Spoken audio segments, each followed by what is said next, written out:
पितृपक्ष के पावन एवं पुण्य दिनों में केदारनगर शाहगंज स्थित स्वामी टेऊराम महाराज जी के पावन आश्रम में श्रीमद्भागवत कथा का भव्य आयोजन चल रहा है। इस कथा श्रवण से जहां पितरों की आत्मा को शांति प्राप्त होती है, वहीं परिवार में सुख समृद्धि का संचार होता है। श्रद्धालुजन इस अमृतमयी कथा में सहभागी होकर आत्मिक शांति और परम आनंद का अनुभव कर रहे हैं। भागवत आत्माओं की शुद्धि, पूर्वजों की शांति और पितृ दोषों के समाधान का सर्वोत्तम साधन है। पितृपक्ष में भागवत श्रवण करने से पितरों को शांति मिलती है और अनेक जन्मों के पाप दोष समाप्त होकर परिवार में समृद्धि आती है। उन्होंने आगे कहा कि जैसे राजा परीक्षित ने अपने अंतिम समय में भागवत श्रवण से मोक्ष प्राप्त किया, उसी प्रकार पितृपक्ष में भागवत कथा सुनना मन को शांति देता है और सभी प्रकार की शंकाएं एवं दुख दूर करता है। अत्यधिक सुख भोगने वाला और अत्यधिक दुख भोगने वाला दोनों ही मन को बिगाड़ते हैं। मनुष्य को चाहिए कि वह संयम और संतोष के साथ जीवन जिए, क्योंकि तब ही मन को शुद्ध करता है और भगवान की कृपा पाने का मार्ग प्रशस्त करता है। समाज सेवी श्याम भोजवानी आश्रम परिवार ने सभी भक्तजनों से आग्रह किया है कि वे इस पुण्य अवसर का लाभ उठाएं और पितृपक्ष के पावन दिनों में कथा श्रवण कर अपने जीवन और कुल को धन्य बनाएं। इस मौके पर मुख्य रूप से विनोद साजनानी, जगदीश मोहनानी, निर्मला लालवानी, चांदनी भोजवानी आदि मौजूद रहे। करना चाहिए।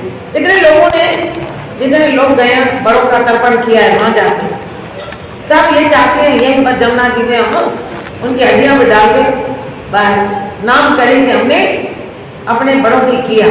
गंगा जी के दर्शन से मन स्थिर होता है, मन में सात्विक भाव जागती है, चंचलता कम होती है।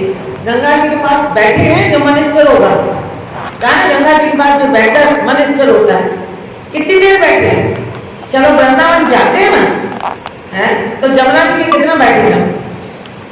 कहते हैं ना कान्हा जी वहां पर अटखेलियां करते थे, रास करते थे, वहीं पर बैठते थे, गाय को चराते थे रमन रेती पर। क्या हम रमन रेती पर वहां बैठ के लोटपूट किया हमने? क्या जमुना जी के पास बैठ के? मैं प्रेम प्रकाश आश्रम और स्वामी टेऊराम ट्रस्ट केदारनगर से भगवंती बोल रही हूँ कि हमारे यहाँ सुबह शाम सत्संग होता है, पर इस बार हमारा मन हुआ कि हम लोग पितृपक्ष के पावन अवसर पर श्रीमद्भागवत कथा की अमृत वर्षा जो आगरा में सब जगह देखते थे, तो लगा पावन एवं पुण्य दिनों के दिन हम आश्रम में मद्भागवत कथा का भव्य आयोजन करें। इसके लिए सब श्रद्धालुओं ने भी मुझे साथ दिया और कहा आप कथा का प्रारंभ करें। पहले भी 2-3 बार हम भागवत कथा कर चुके हैं, लेकिन इस बार पितृपक्ष के कारण सबकी उमंग ज्यादा थी कि हम अपने पितरों के लिए जल ले जाएं और श्राद्धों में दें। तो इस कारण अब हम जब पढ़ते हैं तो लगता है एक एक लाइन अमृत है, एक एक लाइन अमृत। घर में कैसे चलना है, व्यवहार में कैसे चलना है। उसके बाद हमारे ऋषि मुनियों ने कितनी तपस्या की, जिसके कारण धरती टिकी हुई है। आज सनातन धर्म इतना अग्रणी क्यों है? क्योंकि इनके एक एक गुण एक मोती की तरह मानो गले में धारण करने जैसे हैं, लेकिन हम लोगों ने इतने बीच में टाइम गंवा दिया है। आज हम चाहते हैं कि परिवार में एक एक बच्चे को ये भागवत रामायण महाभारत कंठस्थ होना चाहिए, ताकि हम अपने जीवन को सुचारू रूप से जैसे ऋषि मुनि चाहते थे वैसा चलाने के लिए सब प्रेरित करें, खुद भी प्रेरित हो। मेरी यही एक धारणा है। क्या हम सब मिलके इस कार्य में भागीदार बन सकते हैं?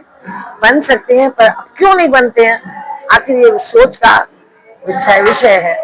अब इससे आगे सोचें, कहीं ऐसा ना हो और देर हो जाए। उत्साह उत्साह उत्साह पितृपक्ष में अपने पूर्वजों की सेवा के साथ साथ जो भाव है वो श्रीमद् भागवत कथा जो स्वामी टेऊराम महाराज जी के आश्रम केदारनगर में चल रही है। निश्चित ही दीदी भगवंती साजनानी के जो भाव है उनको देखते हुए आप देख रहे हैं आगा की तमाम संगतें ओत प्रोत होके इस कथा में अपना भाग लेके अपने पूर्वजों को याद करते हुए कथा में नाम सिमरन के साथ साथ जुड़ रही हैं और सच्ची जो पूर्वजों के लिए भाव है उस भाव को यहाँ पे व्यक्त कर रहे हैं। निश्चित ही नाम सिमरन ही काम आता है और वो आज यहाँ स्वामी टेवराम आश्रम जो स्वामी संतों की एक धाम है उसमें आप देख रहे हैं किस तरीके से हम लोग पूर्वजों को याद कर रहे हैं और श्रीमद् भागवत का कथा का श्रवण कर रहे हैं।